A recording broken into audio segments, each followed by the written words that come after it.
Bom, quem está aqui conosco é o advogado doutor Guilherme Amorim, que é professor de Direito Constitucional, né, nosso convidado.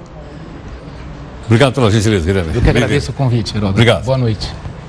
Bom, me diz o seguinte, o que está acontecendo no Supremo Tribunal Federal, né, que o pessoal está discutindo através da mídia? Um ministro fala de outro ministro, fala de... Como é que é essa história? Nos últimos anos, Heródoto, nós temos observado um protagonismo do Supremo Tribunal Federal cada vez maior nas questões nacionais. Isso, num primeiro momento, ele é provocado a se manifestar. Então, todas as últimas grandes questões nacionais foram levadas ao Supremo Tribunal Federal por partidos políticos, né, por políticos, eventualmente, que tiveram interesses contrariados, pela sociedade civil organizada, pela Ordem dos Advogados do Brasil e por outros atores qualificados na Constituição Federal para discutir as grandes questões nacionais no Supremo Tribunal Federal. E com todos esses escândalos de corrupção, cada vez com uma exposição maior, não é? O nosso Supremo Tribunal Federal tem características únicas. Não é? As suas sessões plenárias são transmitidas ao vivo pela TV Justiça, nós mesmo também... ao vivo. Não é? Isto não é comum em outros tribunais constitucionais ao redor do mundo. Então, este diálogo com a sociedade cada vez mais constante tem levado também a um excesso de protagonismo dos ministros na mídia. Né? De uma forma geral, era da nossa cultura nacional que os juízes tivessem, sobretudo com casos que eles estão examinando, um certo recato, uma certa discrição e não antecipar posições e não se criticar publicamente determinadas posturas, determinadas condutas.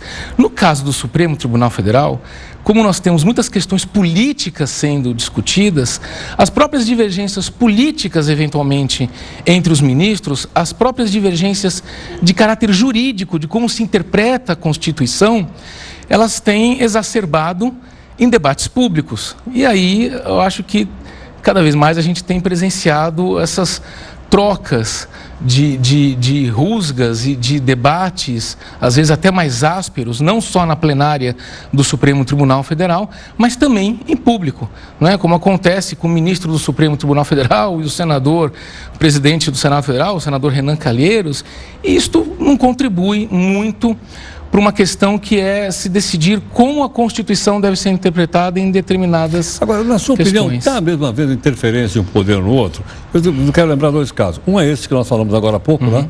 Do ministro Fux dizer, não, vai voltar para a Câmara. Está no Senado, vai voltar para a Câmara lá, aquele projeto das 10 medidas. E o outro foi aquele recente do ministro Marco Aurélio Mello, né? Dizendo que deveria tirar lá o presidente do Senado, Renan, tirar não só da linha de sucessão, mas da presidência do Senado e do Congresso, né? Que causou também um grande espanto geral. Exatamente, porque houve uma resistência. Isso é conflito entre poderes ou não? Então, a nossa Constituição Federal busca estabelecer um modelo clássico. Os poderes são independentes, mas eles devem conviver com harmonia. Então, o que acontece? No primeiro caso que você mencionou, do Fux mandando o Senado Federal observar a votação de uma proposta de iniciativa popular, de medidas de combate à corrupção, sem quaisquer alterações. Ele deu uma interpretação a uma cláusula constitucional que fala da iniciativa popular de lei. A nossa Constituição Democrática busca estimular a participação da cidadania nas questões nacionais.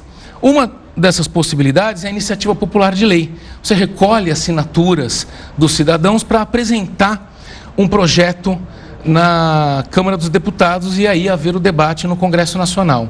Muito bem, como é que o ministro Fux interpretou isto? Que este tipo de projeto não pode sofrer, a partir do momento que ele começa a tramitar na Câmara dos Deputados, a tramitação simples que qualquer proposta de lei oferecida por qualquer deputado... Entendi. Agora eu estou entendendo. Quer dizer, então, quando vem um projeto popular, então ele tem que ter um tratamento diferente, na opinião dele. Na opinião do ministro Fux. Isto não é consenso no Supremo Tribunal Federal. Entendo. Então, o problema aí nessa questão está, a princípio, em ter sido uma decisão apenas individual do ministro, o que nós chamamos de decisão monocrática, para determinar ao Senado Federal que observe, e à Câmara dos Deputados, que observe uma tramitação específica. Ou seja, ele está dando uma interpretação à Constituição Federal, mas também ao regimento e às normas próprias da Casa Legislativa. Evidentemente que a Casa Legislativa reagiu dizendo o seguinte: isso é uma invasão. Isso é uma invasão. Mas esta questão ainda precisa ser clarificada pelo Supremo Tribunal Federal, pelo órgão colegiado. Acho que até para nós que somos cidadãos e que assinamos isso aí. Pois é, as pessoas que aderiram ao projeto. A gente assina. Aí agora, chegam lá, eles modificam tudo, viram tudo para o outro lado. Mas, ao mesmo tempo, numa democracia em que o nosso esquema de representação é eleger deputados e senadores para que eles também repercutam o debate da sociedade, este esquema pressupõe que se apresente emendas, se discuta, se mude eventualmente a proposta. Não é? Então, não é estranho que a Casa Legislativa diga: olha, mas não é porque foi uma iniciativa popular com 5 milhões de assinaturas, com 2 milhões que nós vamos aceitar do jeito de assinaturas, que isto representa a totalidade de 100 milhões de eleitores. Claro. O que este projeto de iniciativa popular representa é o seguinte: com milhões de assinaturas, o projeto se qualifica para ser apreciado na Casa Legislativa. Entendi. Então, quer dizer, nós temos duas visões. Uma que diz: não se mexerá nessa proposta, ou ela é aprovada integralmente ou ela é rejeitada. Certo. E uma outra que diz: não, mas ela pode ser aproveitada e ser debatida. E aí determinadas questões são afastadas e outras são mantidas, que é próprio do processo legislativo. Não, sem dúvida, agora ficou claro. O bom dessa questão é que ela traz para o debate da sociedade essas questões. Sem dúvida. Né? O bom do fato é que traz... Todo mundo repercute. E a questão do Marco Aurélio, do ministro Marco Aurélio? A questão do ministro Marco Aurélio, né, aí tem uma questão... Uma decisão também monocrática, como uma decisão monocrática, mas que mostra um pouco também como o Supremo Tribunal Federal, na minha avaliação, tem sido um pouco caudatário das manifestações populares e deixando, às vezes, a interpretação da própria Constituição Federal no segundo plano. Entendo. Eu, como professor, entendo que isto é algo que vulnera, de fato, todo o sistema constitucional. Não é? Então, a partir do momento que nós temos o Supremo Tribunal Federal dizendo que, e até mesmo contrariamente à Constituição Federal, que condenação de segunda instância já... Começa a cumprir a pena? Começa a cumprir a pena, porque já é uma decisão de um órgão colegiado, a gente abre caminho para interpretações como a do ministro Marco Aurélio. Isso está dentro deste fenômeno. Por quê? Porque não há esta questão explicitada na Constituição Federal, ou seja, o fato da pessoa se tornar ré numa ação penal a impede para ocupar os cargos de chefia que estão previstos na Constituição Federal. Ou pior, o impede de ocupar o cargo porque ele está na linha sucessória da presidência da República.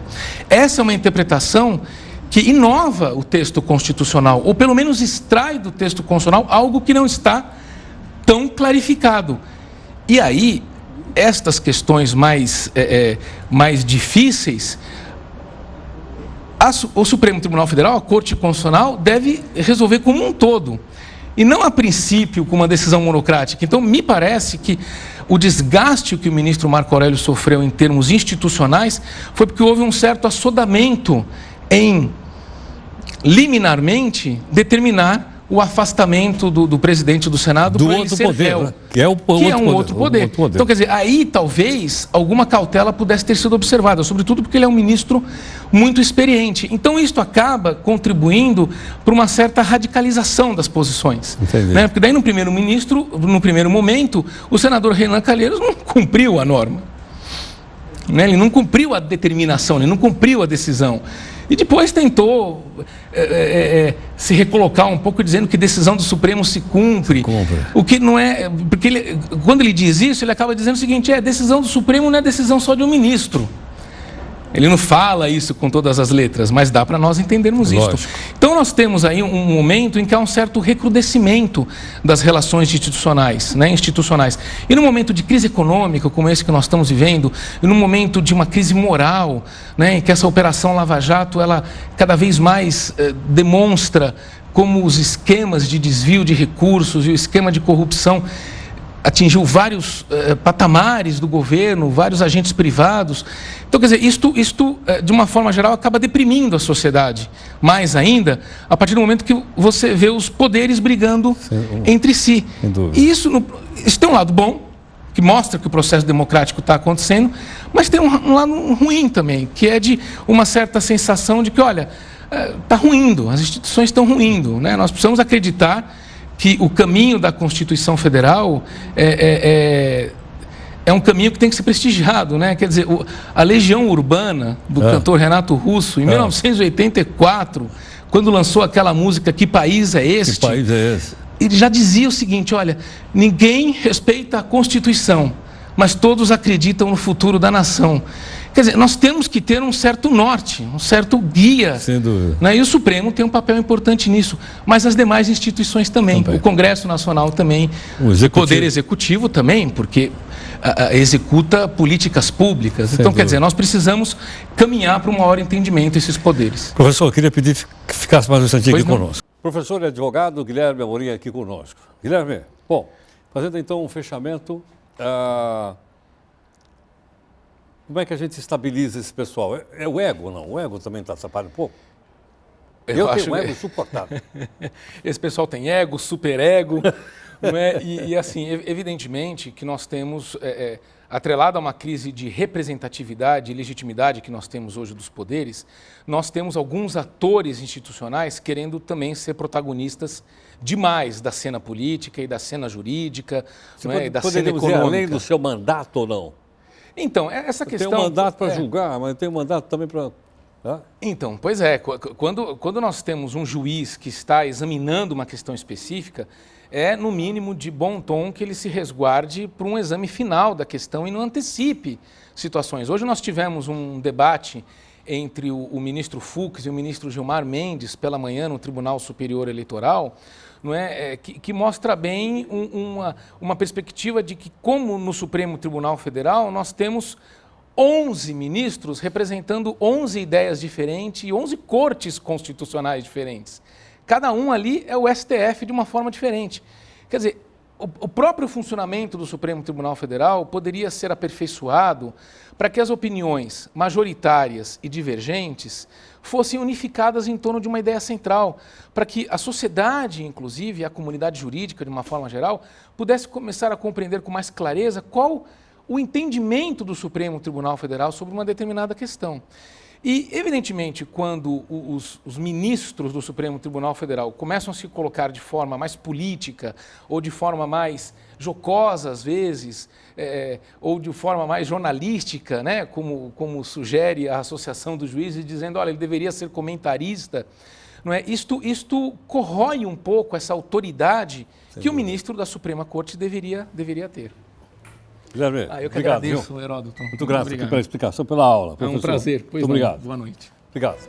Bom, aí está então com a participação do professor Guilherme Amorim conosco, né, para a gente poder entender melhor essas coisas todas e acompanhar o noticiário, porque